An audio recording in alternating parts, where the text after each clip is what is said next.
guys and gals, and we're here from Drakewing Gamers, 70 miles foot of the Gaming Drag. Today I'm coming back at you with a Let's Play episode of Changeling Tale, Grace's Path.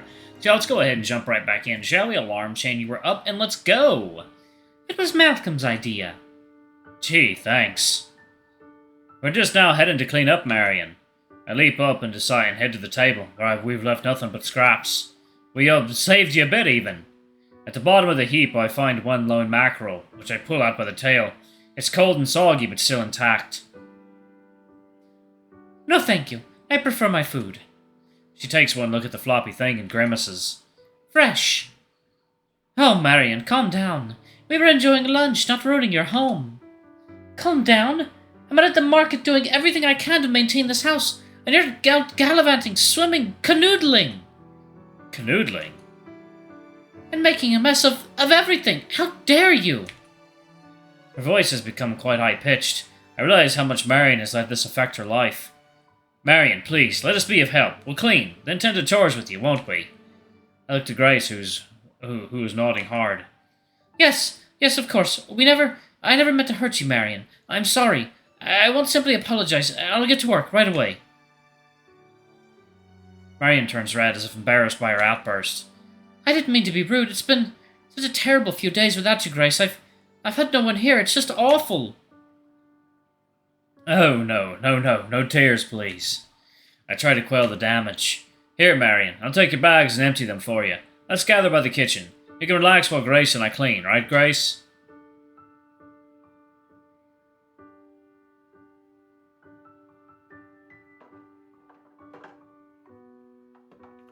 Grace falls in line. We awkwardly fumble with the dishes, scrubbing, rinsing, and drying until everything is shiny. Even after taking the remains of our meal to the compost, the scent still lingers. I'm sorry, Marion. There isn't much we can do about the smell of old fish. Perhaps you'd like me to leave the door open. Don't bother, Malcolm. It's probably me that stinks. Marion gives up a small smile. I do appreciate the help, you two. I felt very alone.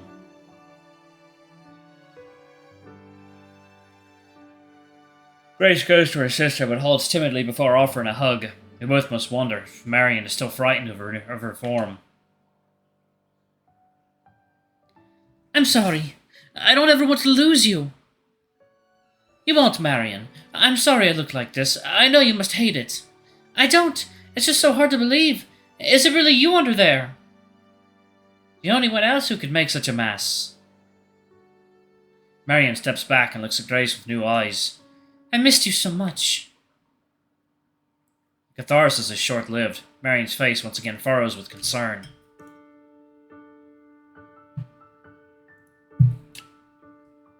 Oh, but whatever will you do now? I've been worried sick. Marion, you'd worry about me with or without scales. You know that, don't you? Marion starts to tear up. If Jessie were here, she'd love dressing you up. Her mermaid sister, she'd die of excitement. I'm not a mermaid. Then what are you? We wait a moment, but Grace doesn't say. She's Grace.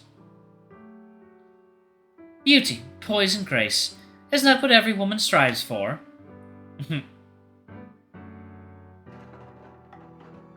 Grace pirouettes, her tail knocking into a few pans and a thankfully unlit candle. Oh dear, I guess I should stick to whirling in the water, eh? You're doing fine. We'll all figure this out. It'll just take me some time. Please, be patient as I learn. We're all learning, Marion. Malcolm is here to help, right? Absolutely, at your service.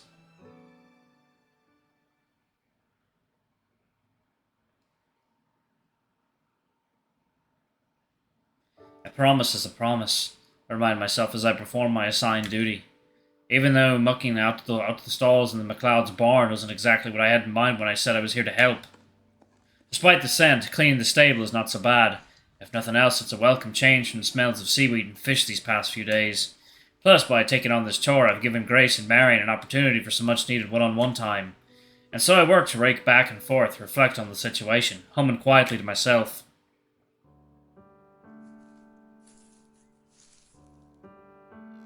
But not entirely to myself. Occasionally one of the farm animals visits me in the barn looking for a handout.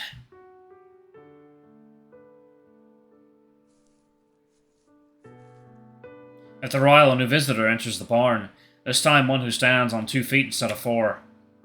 Having fun, farmhand? Could do worse. Come have a seat. How's Marion?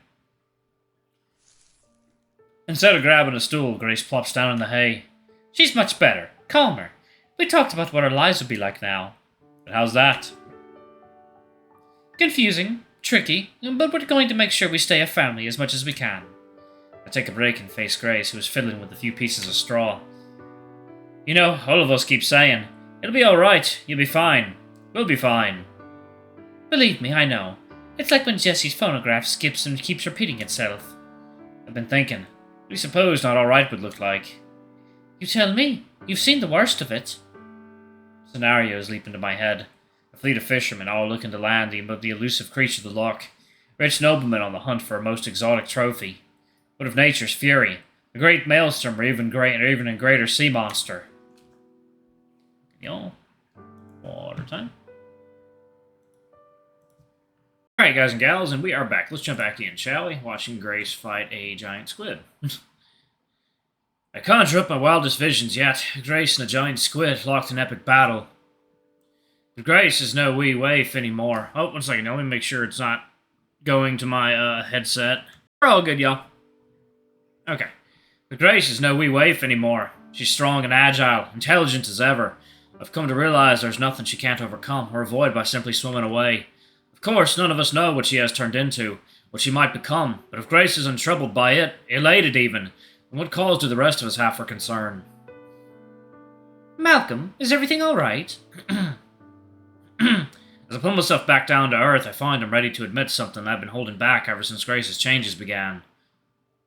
I can honestly tell you that I believe nothing bad could ever happen to you, to us, to your sisters. I really truly think you'll be fine, and I'm not just saying it anymore. But you were before? Of course, you were turned into a fish. I'm not a fish. Then what? I'm becoming myself. I like hearing that. I like saying it. A grin comes across as assertive, whether she means it to or not. A side effect of having sharp, glittering teeth, I suppose. Still, Grace's confidence is no act. It's just the thing I admire so deeply about this woman. So, did Marion ask about us?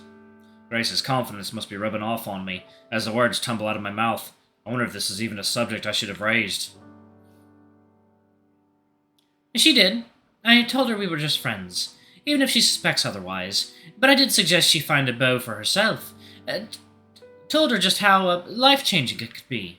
Grace's tone is playful, but how must have Marion reacted to that advice, especially coming from her littlest sister turned sea creature? I consider asking for more juicy details, but can't help but focus on something else she said instead. So, is that what we are? Just friends?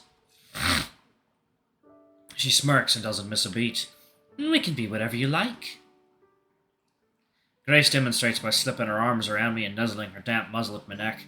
The slippery sensation sends me orbiting. Why is this so fantastic? A tiny little white top starts to slide off her shoulders. Again, instincts kick in. Not right now, Grace. We said we'd slow down. That was hours ago. I think it's time to speed back up. Grace, please. I need to clean up. And I should get back to the water. So what? So I feel like a grubby mess. Your sister could walk in on us any minute, so... She kisses me hard.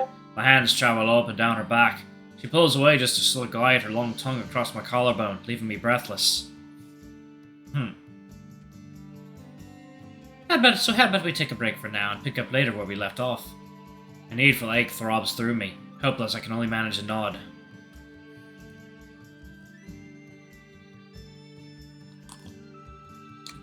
Bro. Bang your fish girl. Seriously. Soon? Soon. Tonight? Her eyes sparkle and I can't say no. At the water's edge by moonlight? Aren't you a romantic?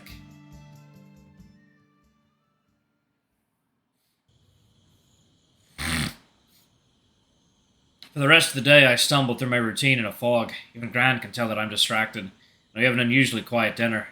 It's because I can't stop thinking about the blue-scaled seductress waiting for me at the loch. This morning, if only for a short time, we had cut through the madness that had been these past few days. It felt natural. I even began to truly feel comfortable around her new form. Perhaps more of the same lay in store for me tonight, but I can't shake a feeling that I'm standing at the end of a diving board, about to jump headfirst back into the deep. I wish there were someone with whom I could share my dilemma, seek direction, but I know deep down that only our hearts hold a compass. Part of me still wants to hold back. The part of me that feels like Grace and I have missed some crucial step, like our relationship is missing something palpable, something reciprocal. The rest of me is ready to dive right back into Grace's waters, as if it were some kind of wet drug that has us both addicted. The way she seduces me as if she's my siren, I her Ulysses. How entangled do I want to become? How far will I follow that lure before I am trapped? The light in Grand's room winks out. I finish my drink and pour another glass. Down to get in one long swig, and I quietly slip out and make my way to the rocky shores.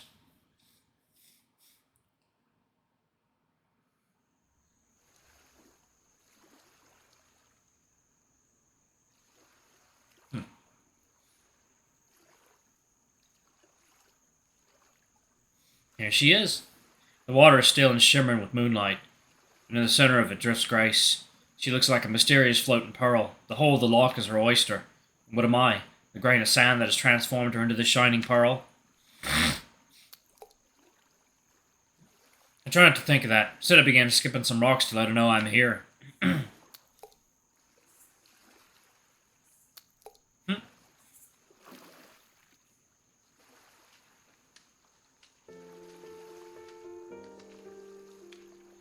Good evening, my lady.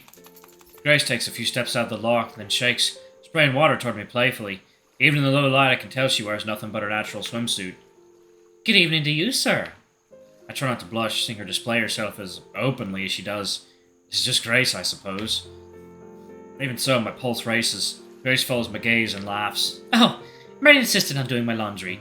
Anyway, it's much more comfortable swimming, unencumbered. We're all throwing caution to the wind, aren't we? I suppose we are. Alright, let me pause it right there, y'all. Thank y'all so much for watching. Don't forget to like, comment, subscribe, ring that notification bell, and check out our Patreon or YouTube memberships if you can. It always helps. Anyway, I love you all, and I'll see y'all in the next video. Bye-bye!